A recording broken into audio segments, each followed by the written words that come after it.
Around the desk, Joe, great to see you. Can we start with business conditions and transaction volumes, and what are they telling us about the outlook in your key markets in 2024?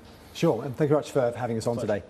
I think we're seeing different conditions in different markets. Certainly Singapore has been sort of pretty robust to date, although we are noticing a little bit more supply coming into the market. Probably demand is dropping off a little bit just due to interest rates and inflation, etc. But fundamentally, it's a strong property market. Transaction volumes are a bit off year on year, but we do find that's the right environment for us to add a lot of value to our customers because they're searching for leads and we provide most of the leads in market. In other areas, Malaysia is definitely going through a few macro headwinds. I think we're definitely sort of noticing those. Some of those are a bit political. There's a bit of overhang also in the property market. But we remain, very positive in the longer term about Malaysia. Vietnam, there are some local issues. It's been sort of fairly public. There have been some actions taken to reduce sort of property speculation and clean up the property industry there. And some of those have been a little bit sort of negative, I guess, for us. But fundamentally, Vietnam, as I said it before, is our most exciting market.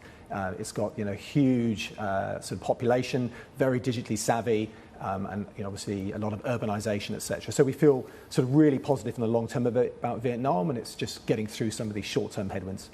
Right. Exciting or nerve-wracking here? Because when you talk about those headwinds in Vietnam, we do look at the property stresses. In fact, the Prime Minister of Vietnam actually said that they're actually starting to see signs that some of the headwinds and stresses from the property sector might be carrying over into the banking sector. Now, we've seen these systemic things actually play into the macroeconomy. Just how short-term might these headwinds be for the Vietnamese operations? Now, it's only about 10% of your revenue, but it's still a significant slice of that pie, though, right? Yeah, it is. I think in Southeast Asia, there's always ups and downs. It's one of the joys of working in a very lively economies where there's a lot of growth. I think for us, we hoped that Vietnam would turn a bit of a corner towards the sort of the back end of this year, but that's not playing out that way. But we do expect that things will turn around.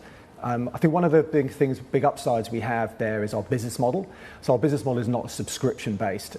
It's purely based on consumption and usage. So when the market does turn, we'll get a lot of additional revenue really quickly there. And past experience shows that when Vietnam does turn, I think the issue really is consumer confidence at the moment. The government's done a lot of things to lower interest rates, increase the access to finance. It's just getting consumers confident that their property is going to go up in value and now's the right time to buy.